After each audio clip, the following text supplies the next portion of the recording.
I remember back in the 80s, you'll remember when uh, certain terrorists got the idea of like hijacking planes to try and, force the government into ceding to their demands about, let's just say, the Arab-Israeli conflict or whatever. And it became a policy for the US government where they just said, we don't negotiate with terrorists, because they realized that if they negotiated with terrorists, that's actually rewarding or reinforcing the terrorism, because then basically the terrorists get control of the government, because all they have to do is stage a terrorist event and they get listened to and they get their demands met. I can very much imagine the PR department, the whatever strategy tacticians that help guide the Quorum of the 12, the First Presidency, whoever advises them, the Garrett Gongs, past and present. I imagine them basically deciding that if we have every Yahoo, progressive or post-Mormon activist, the Kate Kellys, the Jeremy Runnels, the John DeLynns, the Sam Youngs, whoever they are, if we have to accede to their demands and give them attention every time they want to throw a tantrum or a public protest, it's basically going to be giving the members the idea that they should do this, and that we're not led by God, but that we're just reacting to the demands of activist terrorist members throwing tantrums. So I could see it being very reasonable to say, hey, we want to make changes. We'll talk to you in private, or we'll listen to the podcast. Thank you, but we're not going to respond to terrorists. What would you say if that was sort of the logic that kept them from sitting at your chair or reaching out to you and having a dialogue with you? That they don't want to reinforce or reward these activist sort of terroristic kind of actions or tantrums or stunts or publicity stunts. Well, first of all, I'd respond back that whoever has that kind of opinion of the apostles, what a horrid opinion. I don't have an opinion like that about them. They're supposed to be speaking for God. They're not supposed to be thinking, ooh, if I say something now, people are going to think I did this because of Sam Young. I've got a much higher regard for them than that. And to compare me to a terrorist is idiotic. I'm not doing one thing illegal. I'm not doing one thing disruptive. That it has nothing to do with what I'm doing. I have a regard for the apostles that they are concerned about their members. They're concerned about the children. But in fact, Tad Walsh of the Deseret News, I've stated that I believe the apostles have already received the revelation to make this change. And he asked me, why do you think they have already received this revelation? Well, first of all, there's several things that have led up to it, that they've been making changes. The response, by the way, to my announcement of this hunger strike, they said several things, but one of them was, we've done things to protect the children, and we're going to continue to do more. Okay, you're going to continue to do more. You're admitting that you've received revelation. You're just not releasing it yet. Or I have a higher regard for God than many people might have.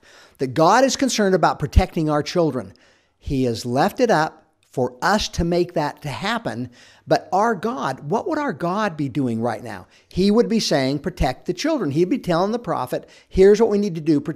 Just protect the children. You guys figure out how to do it, but protect the children. I've got a regard for my own God, my own prophet. They've received the revelation, but for some reason, they have not released it. I would say, PR, quit talking about me.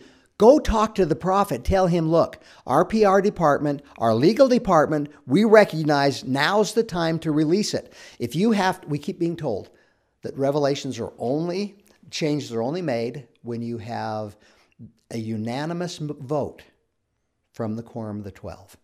Well, maybe there is some guy sitting there thinking, geez, I ask the kids about masturbation all the time. I ask those 29 questions all the time. I don't want to look like an idiot. I don't want to make a change here. I don't know why they don't have a unanimous vote. I don't know why. What is holding the release of this revelation? Release the revelation. You are going to be beloved. In fact, so Elder Nelson has made some changes. that are memorable, but they really are not that impactful from what I see. The changing home teaching to ministering, what else? Combining the high priests and elders, so there's just an elders quorum. Right.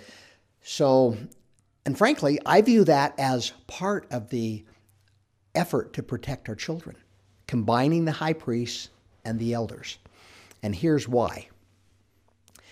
They've just announced, and this is a really good change, this protects our children, that they'd already said the primary, they have to have teen teaching in the primary, too deep leadership. Now they've said that for Sunday school, young men, young women. Great. But where do you find the personnel to do that?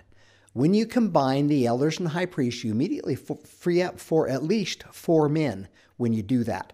It could be more. So now they've got 4 men in the ward that are freed up for a new calling, where they need additional personnel to protect our children. So that is a good thing they made. But if they fully came out and said, we are now going to implement the same protections that every other church has done, no one-on-one, no sexually explicit questions, the church is going to love that. He will be remembered just as President Kimball was remembered for changing the ban on the priesthood. He'll be remembered for stepping up and protecting our children. But what if somebody says it's gimmicky, Sam? This isn't how change is made in the church. Your little protests on Temple Square, your fasting, it's gimmicky, and it's just not realistic for the brethren to respond directly to something like this. It makes them look weak. It makes them look foolish. You're being gimmicky. So, I have been told that all the way along. A year ago when I started writing the essays. Then when I did the petition. How many people told me a petition doesn't do anything? They never listen to a petition. It's not going to do anything. The march. I can't tell you how many people don't do the march. That's not going to do anything. Now, the hunger strike, the spotlight, the Temple Square, I'm hearing the exact same things I've heard all along. And my response would be, who knows how to do this? I've never done this before, but what I know is what I've done so far has saved children already. It's caused changes in our church policies. It's helped people understand the situation, so they're now standing up to protect their own children. So you can call it whatever you want. What I know is I have to do something to protect the children.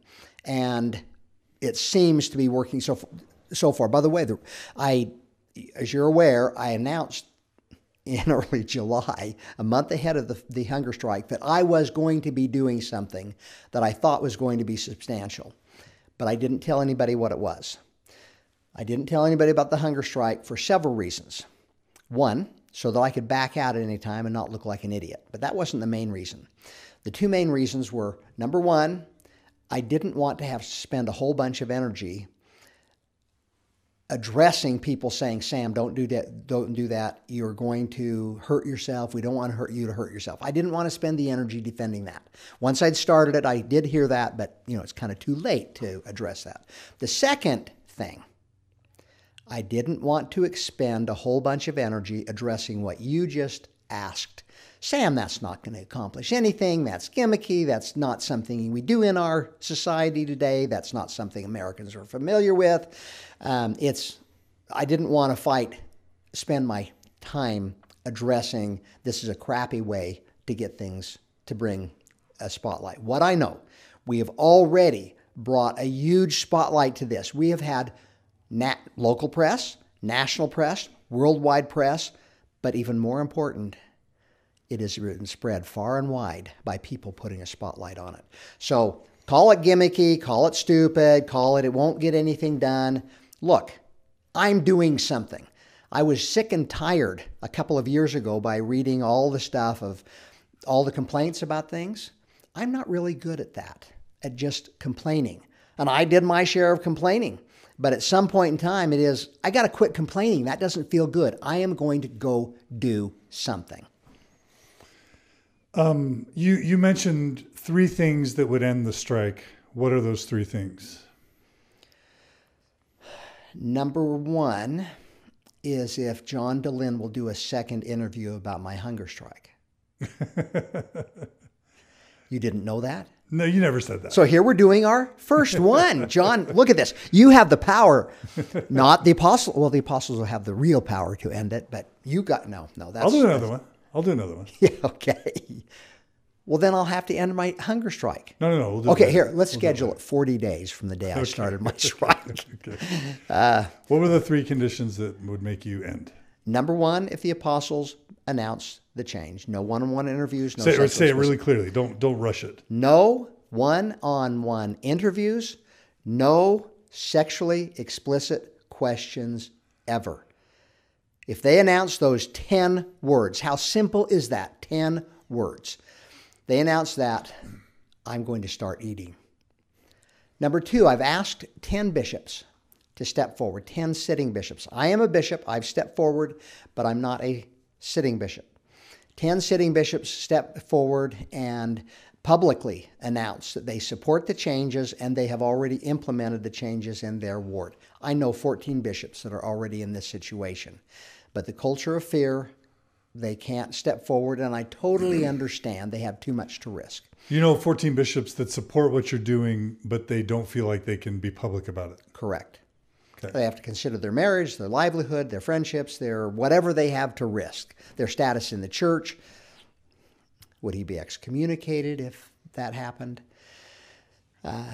So that would be the second one, if 10 bishops step forward.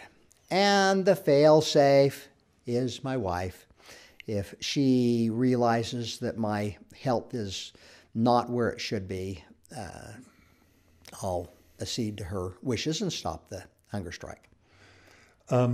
Talk about the 29 questions real quick. Tell us about that. That's a really interesting thing. So we talk about sexually explicit questions. Well, what are the sexually explicit questions? It doesn't quite ring until you start to say things like, do you masturbate? That's a horribly sexually explicit question. We should never, ever ask that to anybody, especially a child. Every other church is horrified to hear that we would do that to a child. They only get horribly worse from there.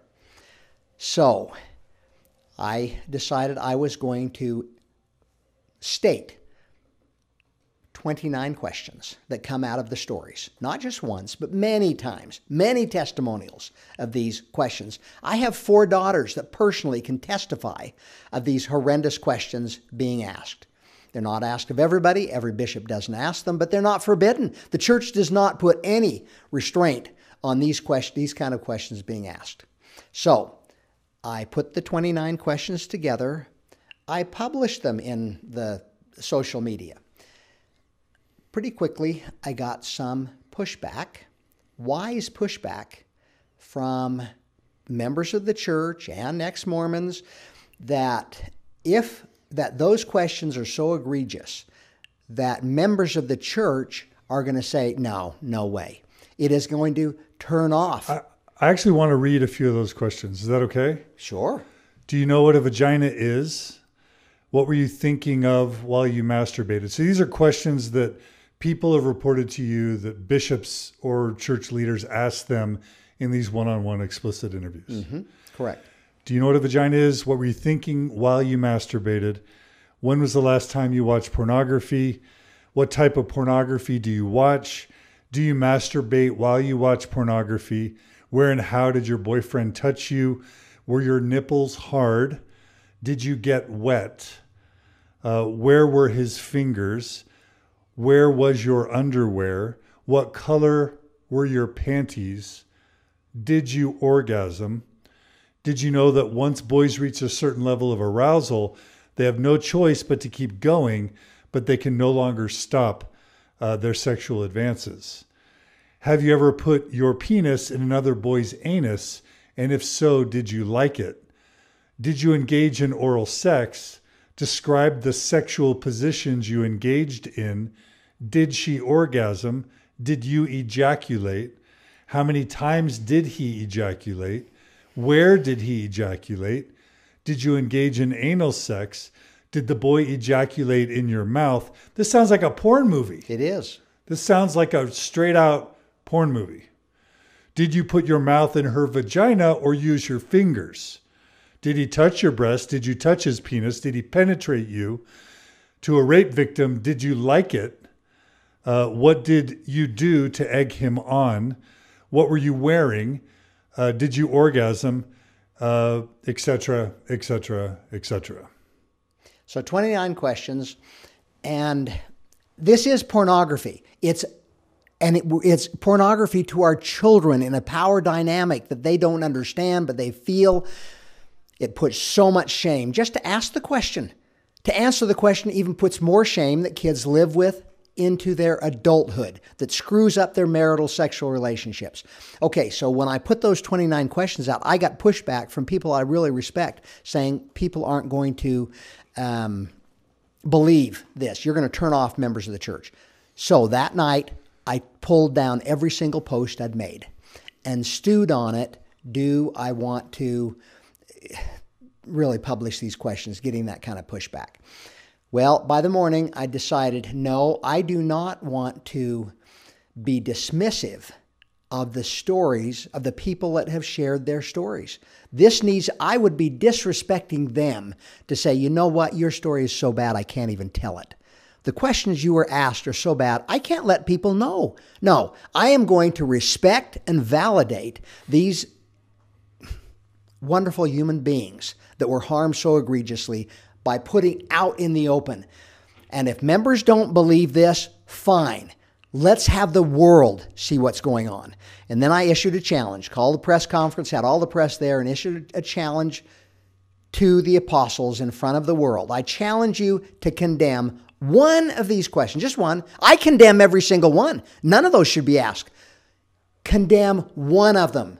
Do you have the heart to condemn one question? So that challenge is still remaining in the air, these 29 questions. And what was kind of miraculous, when I woke up the next morning and had decided, after stewing on it for a night, that I am going to respect the victims. I'm not going to respect the members who are not willing to hear or listen to or believe the victims. I'm going to respect and believe them. And so I'm going to put all these things back up there. By golly, a friend of mine had come up with a video. Jonathan had come up with a video that night. I woke up to that video and thought, oh, that's perfect. He and I are on the same page on this thing. A couple listeners are writing in. Jamie writes, I have been asked a good percentage of those questions in my interviews with bishops as a teen. This is real. Casey writes, I spent most of my post-adolescent life believing that those questions were not the standard. I thought my bishop was the pervert. When I found your page last month, Sam, I was relieved, part mortified. And I'll ask Tim to include not just those questions, but also Jonathan Streeter's video, both in this feed and in the show notes as well. Okay. Let me say something else about these 29 questions. The papers won't publish it. The papers won't even link to that video. You asked them to. I asked every single one of them to. None of them did. So they covered your press conference about the 29 questions, but they refused to publish them. Tell us what that means to you. They wouldn't even link to it. We are buying Facebook advertising. That should be launching either today or tomorrow. I wanted to advertise that video. Facebook came back and said, no, we cannot expose people to those pornographic questions. What does that tell me? Nobody in society is willing to look at those. There's too impolite, too obscene for members of the church. It's only acceptable to expose our children behind closed doors. How hypocritical is that?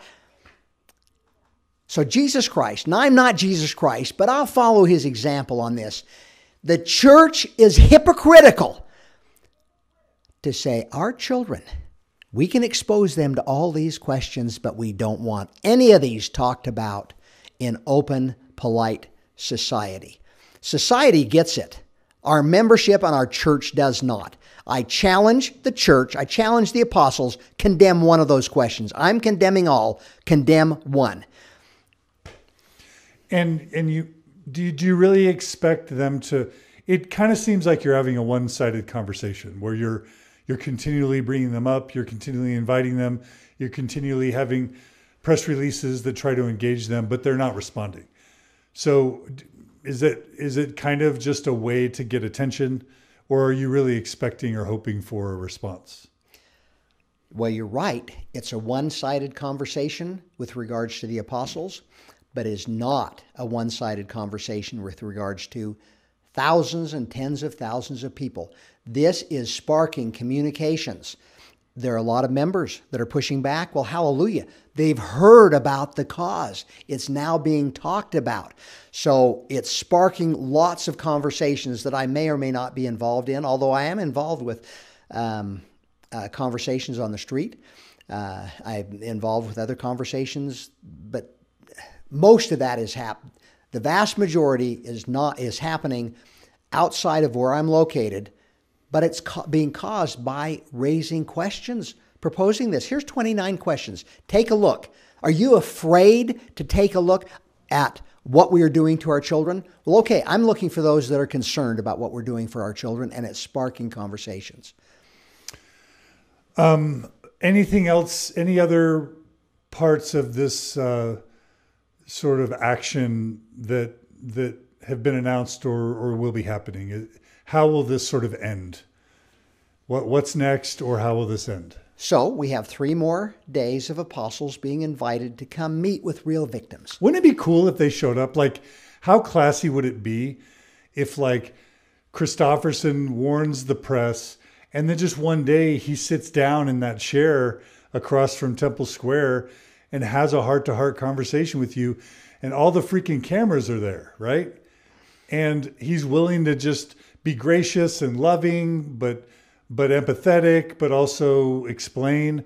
That would be like that would be a historic PR event for the church in a positive way. Wouldn't it be beautiful? That apostle will be remembered forever.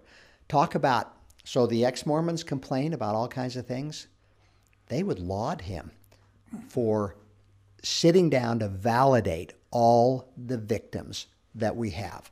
Okay, but what's coming up, the next 3 days will be 3 more apostles. Well, today's the last apostle, and then the next 2 days will be members of the First Presidency, and then finally President Nelson.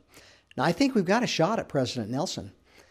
He will not take a flight. Some of the apostles might be concerned about what their own quorum thinks about him. He might not be able to come just because he's concerned about that. I don't know. Peer pressure maybe. But President Nelson, he doesn't have any of that. Talk about remembered forever.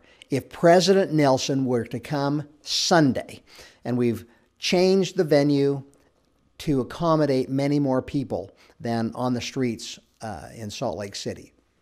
So we're calling it Invitation to the Prophet. Come, heal the hurting, and save our children. He would be remembered. It would just be a beautiful event. He would help the healing of so many people.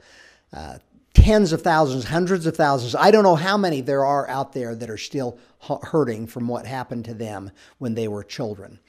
So that's the next big thing coming up after the next 3 days.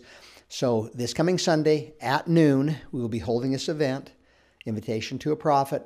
Come heal the hurting and save our children. It'll be held at a downtown location. I'll be writing the whole thing up tonight.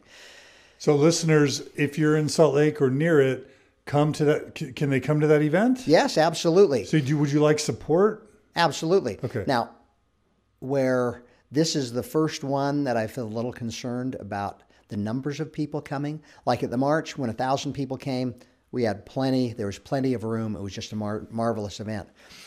The venue holds about 300 people. There's some overflow, and we've got some overflow out into the parking lot, but we can comfortably accommodate 300 standing. So it'll be a standing meeting for, like the march, it was standing for about 2.5 hours. This would be standing for an hour for the event. Now, incidentally, we have also indicated to the apostles and to the prophet that if on the street or in this location we've moved Sunday to, if they would feel more secure doing it someplace else, name the place. We'll do it wherever you are. Or the apostles also said, there's no reason to meet with me anymore. Well, I'm no longer asking you to meet with me. I'm asking you to meet with survivors, concerned citizens, concerned members, parents. But if they feel uncomfortable with me being that meeting, hey, look, I don't have to be there. If you want to move it to another location you've got plenty of locations you could do it in, move it to that location and I'll stay home that day. Whatever we can do to accommodate the apostle in something that would be so touching and healing and wonderful. A couple of our favorite longtime listeners have commented. Kimberly Anderson writes, it would be better if the apostle didn't announce it and just showed up and sat down in street clothes without a fanfare. That would have more power. That would have more legitimacy. Kimberly Anderson, they should hire you as a PR rep. I think you would help them a lot. Martine Smith, we love you, Martine, says, remember, Sam's not asking the apostles to come down to talk to him, but to listen to the stories of those who have been hurt and damaged by inappropriate questioning. Thank you, Martine. Sam, what comes after that meeting with the prophet? Do you have a plan? Do you want to reveal it? Are you holding something back? Do you even know? How does this end? Well, if the prophet was to come, that might be number 4 on the list that I would end the hunger strike. If he doesn't show up, that will be day 17 of the fast. I would continue on with the fast. I'm planning on taking Monday and Tuesday off. Man, I haven't had a minute of spare time. Actually, I've gotten the hot tub twice for about an hour, and that was a great diversion. But I would continue to do the hunger strike the next week. Now, what would happen Wednesday through the next Sunday? I think what I would do is start inviting the general boards of the young men, young women. That all is... Relief Society? Relief Society, yeah. So invite the general boards. As you might know, I generally put one foot in front of the other after I take a step. Right. How do you feel about the response you've received to date from members? One person writes, let's see.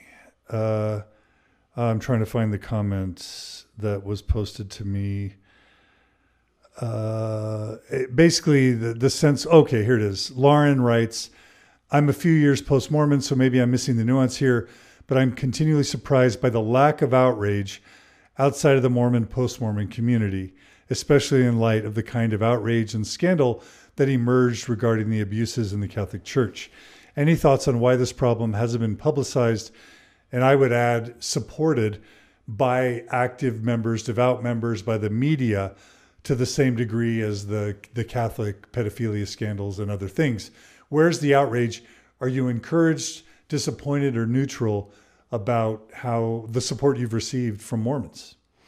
Well, first of all, there's been a lot of Mormons that have been very supportive, and that is wonderful. But overall, I've been very disappointed in the members. But then I was in the culture. I understand the culture. You don't speak out when you don't like something in the church. If it comes from Salt Lake City, that's got to be from God. So you do not criticize a policy.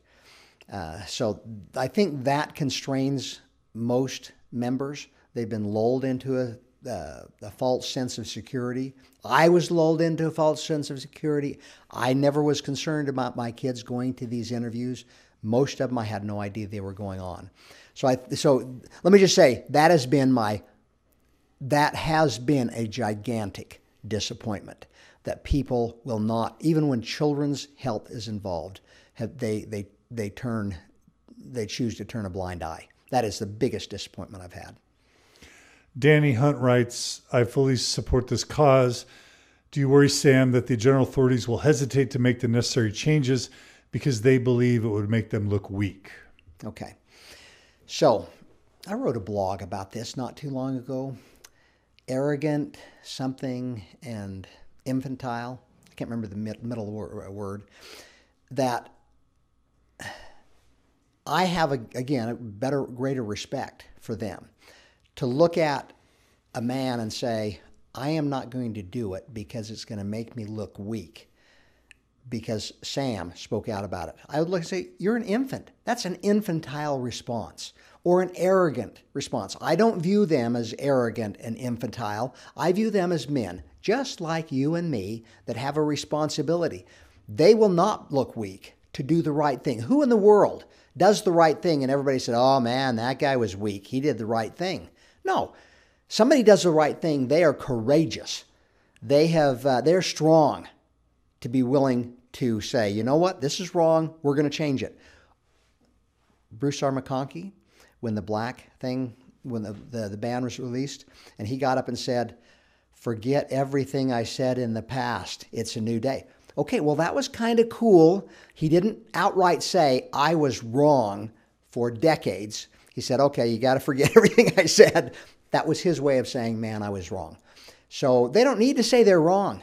By making the change, that could be an indication they're wrong. Whatever, that's a strong move, not a weak move. The weak move is to not do anything until Protect the LDS Children disappears. No, that's the weak move. I believe they're strong.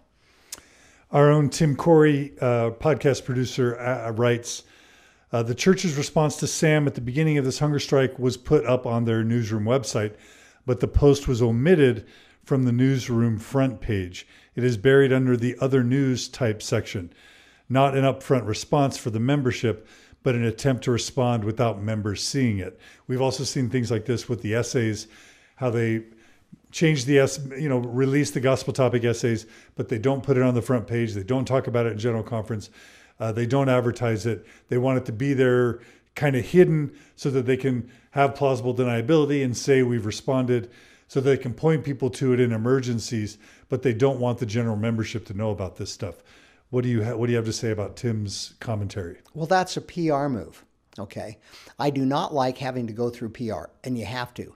That is wrong in our church. We should be speaking with the men in authority.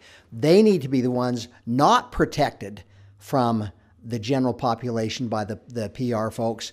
They need to be the ones that push the PR aside and say, look, we speak for God, not you guys. Now, that newsroom thing at least got into the papers.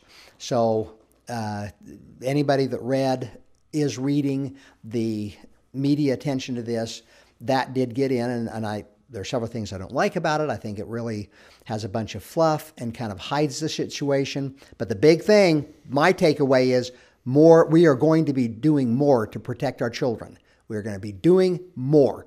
I'm holding on to that as having come from the top and not from the newsroom. Good. Okay. How's your health right now? How can you describe what you're feeling right now? And if to any extent this fast is kind of starting to get to you and wear on you a little bit? Well, as I mentioned, I have started having a little bit lower energy. People are noticing that my voice is a little bit not quite as strong as it was. I still have, when I start talking, I've got the energy to do that. Early on, I was a little bit lightheaded. I'm starting to feel that again from time to time. I'm having a doctor watch over me. So every week we get together. I got together on Sunday and he did all the tests and said, Sam, your vitals are looking good, your organs are functioning, and that's a major concern. You know, he said, you're now eating into muscle and fat by the chemical test he did. And, I'm hoping I'm eating into the fat. I don't want to eat into the muscle, but that is a natural thing. Those recuperate. It's my organs that is the biggest concern. And so I see him again this weekend, and hopefully he'll give me a clean bill of health. If he doesn't, I won't continue. Okay. So do you have sort of a number of days before you kind of feel like you're going to kind of call it off? My wife and I, early on, we discussed a length of time. We kind of settled on 3 weeks, that she felt comfortable with me going 3 weeks. Now, if Elder Nelson doesn't show up or the other triggers for stopping this are not tripped, today I'm looking at least going to a week from this coming Sunday, which would be 23 or 24 days. 23 days. No, 24 days. It'd be 24-day fast. Well, by golly, that is longer than Gandhi's longest fast. And look what he accomplished. I don't know what kind of... He may have started out skinnier than you. Well, he could very well have. Yes, that's right. I don't think I'll look No like offense. Gandhi. Yeah. No offense. Yeah. Well, But that's still amazing. That is actually amazing. so he was 74 when he did his last 21-day fast. And I think it was pretty hard on him at that point in time. Well, he's started his fast 9 years later than I did. But I have been told by friends in the media that if I can make it, and it's interesting, he said, Sam, I don't want to put any pressure on you. So this is one of the reporters. If you can make it to 21 days, it'll be national media. So I'm thinking, well, good, that's an incentive. We're trying to raise awareness of this far and wide to our members so they know this is going on and they can take action to protect their children. So bishops know about it. They can take action to protect their own congregation. To members outside of the church, they need to know. They need to have a full understanding of what our missionaries are teaching. Missionaries are teaching wonderful stuff, but they're leaving out what is going to happen to your children when you come into the church. They should have full knowledge before they make that decision to come into the church. If they look and say, oh, my kids are going to be asked those 29 questions, I'm good with that. Then fine, join the church. But they need to know about the 29 questions so they can understand what is going on in our church. So physical symptoms after 13 days of not eating. Okay, Seems like your mouth is dry. My mouth gets dry. I do have hunger pangs from time to time. But again, if I just drink water, I'm okay. Now, I've had a couple of things the last couple of days that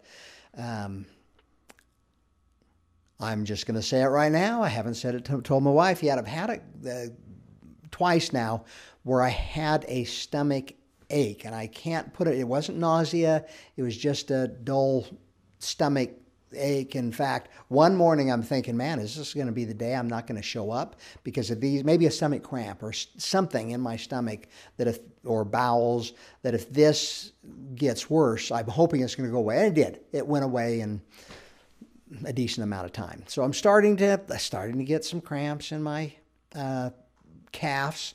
Not bad cramps, but I feel it. I think, oh man, am I going to get a Charlie horse here? So I am starting to have some of those aches and pains that might, hey, the kids, I can do a crappy Charlie horse to save our children. All right. Any plans post, fast? Like some point this is going to end, you'll have had enough. You'll end it in some way. Your wife will sort of say, no mas. Will there be more actions from Sam Young after this? Or will this be your last culminating action? Well, John, can you help me figure out what else can I put on the chopping block? I don't know what else to do at this point. What happens after this, I don't have any plans except to jump back into my business and work as hard as I can to hopefully shore things up after so many months away and jump back in with my family.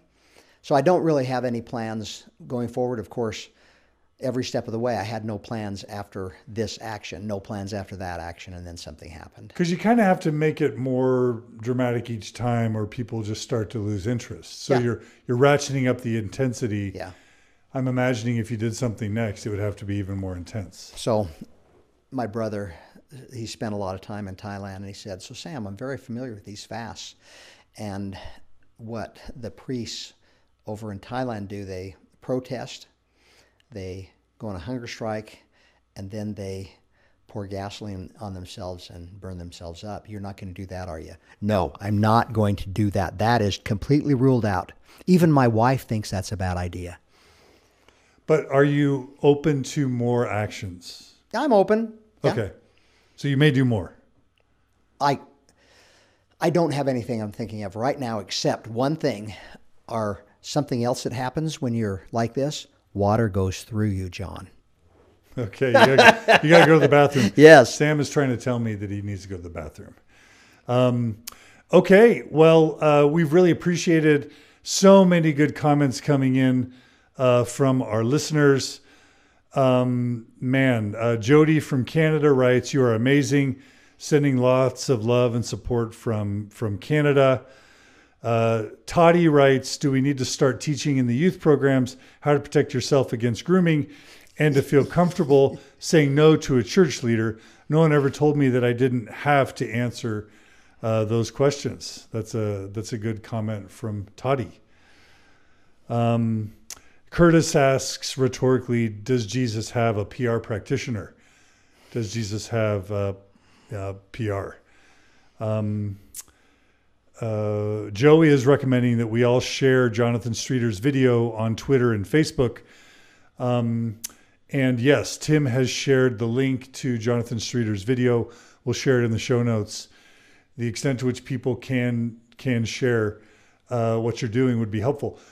Would you, and you can run to the restroom really quick and then come right back. And I will keep reading a comment or two because there's a lot of people who are asking questions or making comments. Rob Burton asks, I would like to ask the question, if Sam thinks the reason they're not responding is solely from a legal perspective, too much risk for a mountain of lawsuits. I think you ask a really important question. I don't think Sam knows the answer to that, Rob, but I think you're asking an important question. All right, let's go ahead and read a couple other points from listeners. Anne writes, thank you, Sam Young, for stepping up to bring attention to the need to protect our children. The interview practice needs to change, and it needs to change right now. May you be blessed in your efforts. Rich writes, I've been thinking that from the beginning, when I watch women speaking as a general rule, they come across as actually giving a care about the children, youth. The men care about leadership and posturing. So Rich is not happy with what he's seen from male leadership in the church. Let's see. Shane writes, I hope good local leaders don't feel attacked by this movement. I hope they remember that this is a movement against a general practice, not every individual bishop. That's an important point, Shane. There are a lot of good bishops out there who don't ask these questions. And that is, it's encouraging, but it's also part of the problem because it allows people to say, well, no one's ever asked me these questions, or my bishop isn't asking you these questions. I can tell you members of my own family have been asked if they masturbate in their high school years. So I know it's happening in my family, and that's good enough information for me to know that it's happening worldwide. And we have thousands of people who have reported that these things are happening worldwide. And so in one sense, it's good to realize there are good eggs out there, but that just highlights the ecclesiastical roulette problem that that people are subject to the whims and randomness of bishops as to whether or not this happens. So we don't need to use that as a shield or as an excuse for not making changes. Lenny writes, I can see that the Lord is with this man. He is slicing through the bull crap like a two-edged sword. Lenny, I agree with you. When I think about Abinadi in the Book of Mormon, when I think about Samuel the Lamanite standing on the walls, that's what Sam Young is. Sam Young is a modern-day Abinadi. He's a modern Samuel the Lamanite. And he is withstanding the arrows of public scorn and judgment to fight for a cause and to speak up against the priests, the bureaucrats, the apostles, the Quorum of the 12, the First Presidency, to say, you're neglecting your stewardship, you're neglecting your core responsibilities, and that's a problem. Anne writes, I think I already read that. Let's see. Let's move to the beginning. Sam's back with us. Let's see. Sam, so when you mentioned that Elder Christofferson, an apostle, came to your stake and spoke, that sent a few chills down my spine because Elder Ballard and Elder L. Whitney Clayton appeared in Kate Kelly's stake preceding her excommunication. And Ballard, as I understand it, Ballard and L. Whitney Clayton came to my stake twice in preparation for what ultimately became my excommunication. So are you surprised that you haven't been excommunicated yet? what's the status on your church membership, on your conversations with your bishop and stake president about your status as a member? And do you have fears or concerns or excitement about the possibility of being excommunicated? Now, I'm not surprised that I have not been excommunicated up to this point. I'm not speaking out against the church. I'm not speaking out against its leaders. You're kind of criticizing the leaders, and that's what we covenant in the temple not to do. I never made a covenant. Kind of are. You're basically saying that they're not protecting children. I mean, it's not direct, but it's indirect, right? I'm saying our policy needs to be changed. Yeah. That's what I'm saying. Yeah. And I never made a covenant not to criticize. So for me to say the apostles are wrong on this, they have all. Well, okay, listen. Let me just say this. We say that we will not speak evil of the brethren. And Elder Oaks is under, he's been recorded saying it is wrong to criticize the brethren, even if the criticism is accurate. That's a man. That's a man speaking. That's not God. I mean, we would excommunicate Jesus Christ.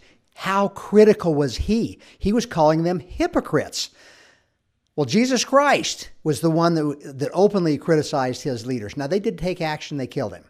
But I never made any covenant not to criticize things in the church. That's ridiculous. And so we would have to, if we did, we would have to excommunicate all the apostles.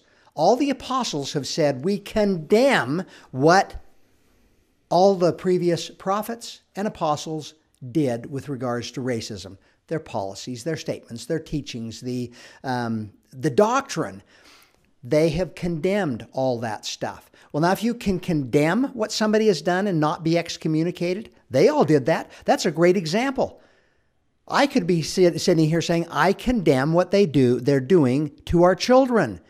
Well, then why would I be thrown out and they wouldn't be thrown out? So anyway, that'd be my response. I never made a covenant to not be critical. So what's the status of your membership? I'm a full-fledged member. I'm a member in good standing. I was threatened with excommunication last January. I've had 3 meetings with my stake president and bishop since then, and there's been no discussion whatsoever about excommunication. In fact, my 2 meetings ago, the stake president said, I feel bad about our last meeting, which talking about the excommunicate, he felt like that ended on a bad note. Well, man, I really appreciate that. Yeah. Natasha writes, I think they will excommunicate Sam. Fastest way they have to squash any support for him in active members. But Amy, hey Amy, she writes, if Sam got excommunicated, it would be a PR nightmare for the church. And I'll just say, as a little commentary, I think it's super interesting that since sort of my excommunication and Jeremy Runnels, not only is the church seemed to really ramp down its excommunications for people who speak out. You look at Tyler Glenn. Tyler Glenn stripped down to his garments on a worldwide video release of one of his songs. He ripped up the Book of Mormon. He did an interview with Mormon Stories and explicitly stated he didn't believe anymore. He spit in the face of the prophet Joseph Smith. He did everything that he possibly could to get excommunicated, and the church hasn't touched him. Dan Reynolds comes out with this movie Believer, which was openly very critical of the church and calling attention to the suicide. Nothing's been done to Sam. To Dan Reynolds. I'll even note that the November 2015 policy, I have no real indication that they're even enforcing that. I have not heard about same-sex couples who have gotten married that have been excommunicated. Maybe I'm not being informed about that. But it does seem like the church, as Amy says, the church is realizing how much of a PR nightmare excommunication really is, especially for a public figure, and they're deciding against that. What do you think about that?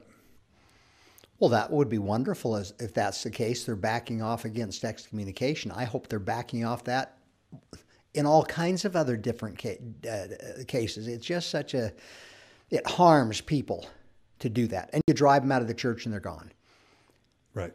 So I don't know if I certainly don't have the persona and public celebrity that Tyler Glenn and Dan Reynolds have. So I don't think I'm in that kind of a league, but who knows? All right. Well, you're loved by many. So Sam, why don't we conclude by you letting our listeners know what they can do to support what you're doing? What else can they do? So my part is the hunger strike. Your part is the spotlight. Put a spotlight on this every place you can. My concern going in this is that, one, could I last 21 days? I still don't know if I can.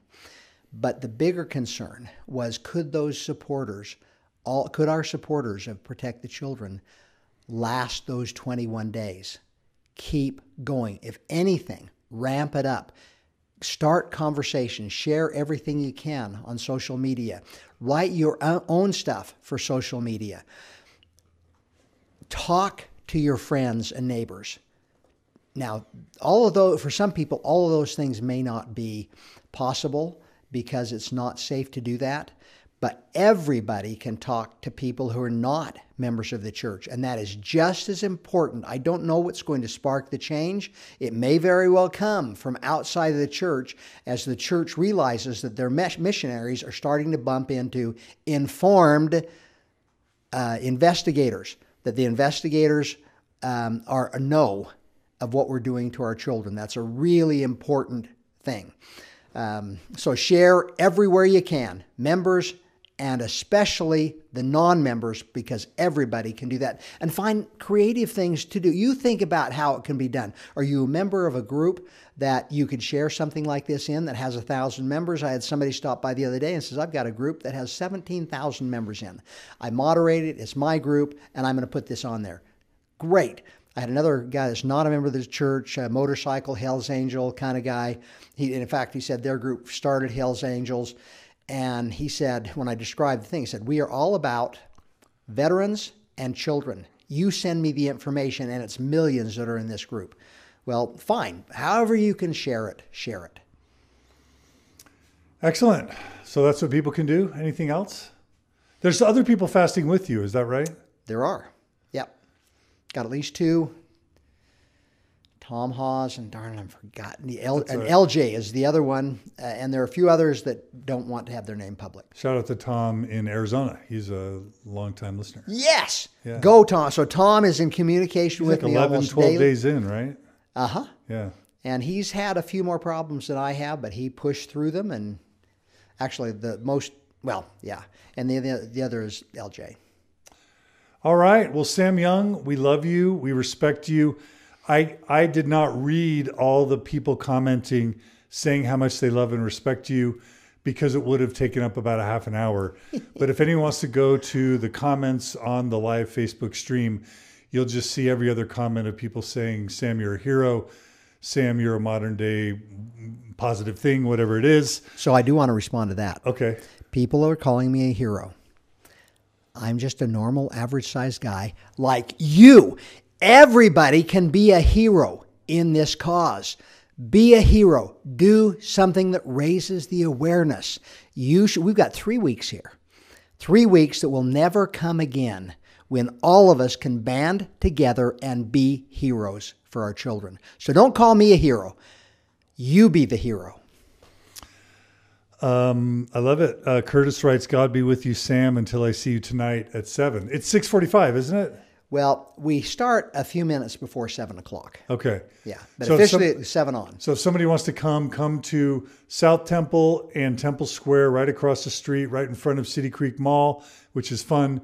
You'll be there with chairs and a sign, live stream, and you'll be doing another one of your chats. Yes, and if anybody is musical, come sing or play an instrument or come provide music for us. We've had that 3 days. For 3 days out of the 12, and it's been really fun to have those musical numbers. Nikki Miles, we love you, Nikki. She's a former guest on Mormon Stories. She writes, thank you, Sam. You have inspired me to be my own hero. How cool is that? Yes. That's what we're going for. Stacy writes, yay, love you, Sam.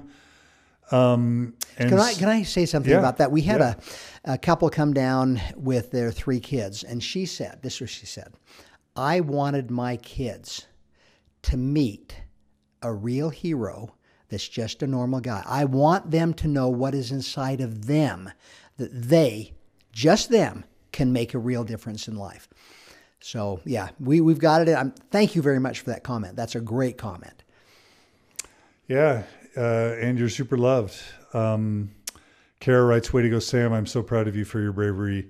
And the comments are going to go on and on. So thank you, Sam Young, for your courage, for your activism, for your love for the children, and most importantly, for your determination and courage and stick-to-itiveness. You're the little engine that could, for being willing to make these efforts over the long haul to bring attention to a really important topic.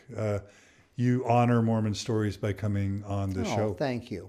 Thank you very much. And it's an honor. John, let me thank you for something else.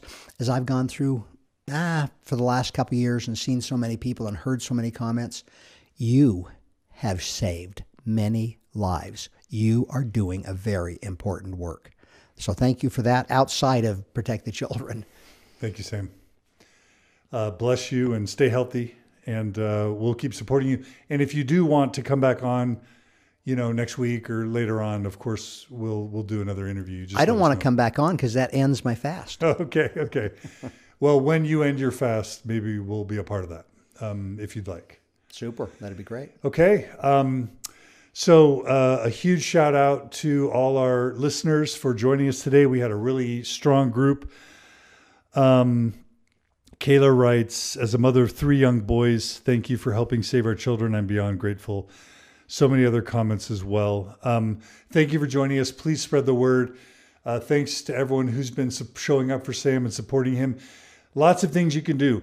You can like Mormon Stories Podcast Facebook page. You can like the Protect LDS Children Facebook page. And that is a big thing, to like Protect LDS Children Facebook. That really expands our reach. You can share this interview on social media, far and wide, on your timelines, everywhere you can. Have the courage to do that. Yes, you'll get some grief from believing family and friends, maybe even ward members, but stand up for a cause. You're only standing up to save the mental health and the lives of children. Isn't that a cause worth fighting for? So please share this interview, share the Protect LDS Children webpage, show up for Sam, bring friends and family, bear testimony if you're comfortable in your own fast and testimony meetings, in your own wards, set up meetings with your bishops, let your local leaders know that you support this, protect your own children, get the word out. There's so many things you can do. Sam, you've invested how much money of your own personal money in this so far?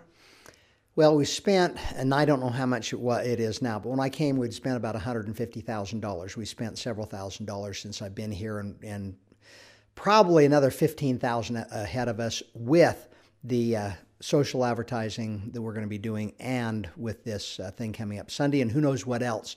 So at the end of this, we'll be up to $165,000. We've had about $95,000 come in, so I've got about $70,000 into it now. That you've personally put into it. Personally out of my savings. So if someone wants to donate to your cause, what can they do? Well, what I'd like you to do is donate to Mormon Stories and designate... No. I want you to donate to Mormon Stories anyway. Go to protectldschildren.org. There's a donate button right there. Okay. Is it a 501c3 or not? 501c3, yep. So it's tax deductible. Tax deductible. Great. All right. So support Sam that way.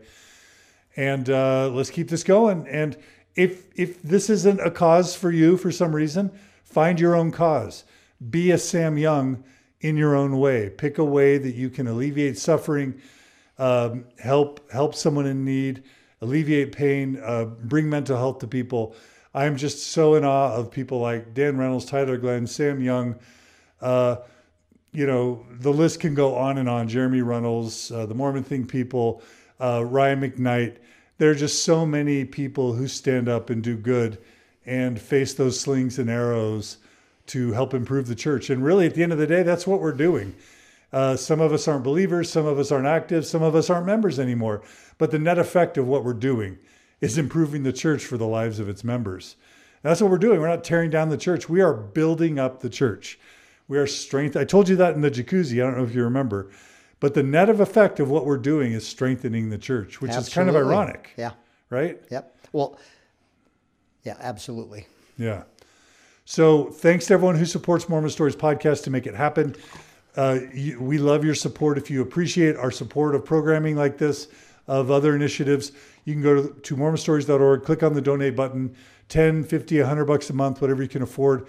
One-time donations, tax deductible in the U.S., and it goes to support our staff, our resources, our equipment, our internet fees, our office space, our marketing. We have a billboard right now along I-15, and we have a new billboard coming up hopefully this weekend along the I-15 corridor. We're super excited about that billboard, so watch for it because it's going to be cool. I already told you about our events. If you want help in your faith crisis, go to mormonstories.org/events. We're coming to Portland. We're coming to Sweden. We're coming to Switzerland. We're coming to Sacramento and Idaho Falls. And we want to come to other areas in 2019. So email us at staff@openstoriesfoundation.org if you want to bring an event to your area. We just need you to sign a little form, get 20 people to sign it so that we know we'll have a critical mass of people to pay just for the costs of the event. And we'll come to see you. Thanks for your support. Keep supporting Sam and Mormon Stories.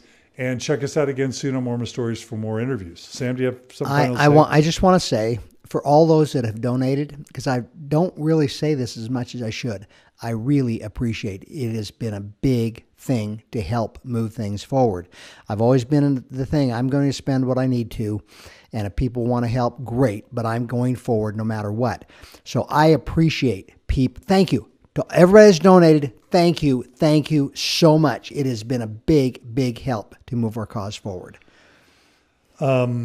Yeah, and Patty says, like the beard and mustache, John. Thanks. Margie gave me permission to do a little goatee, so I'm doing it because I don't always love to shave. Anyway, thanks for joining us. Thank you, Sam. Thanks, Tim, for producing this. Tim Corey. Thanks to Cody Layton also for his post-production efforts. Thanks to Amy Grubbs and Sharon Price of the Open Stories Foundation, along with our board of directors. Thanks to everyone who makes all this possible. And we'll tune in again soon for another Mormon Stories podcast episode. So take care and see you guys all again soon. Bye, everybody. Bye, everybody.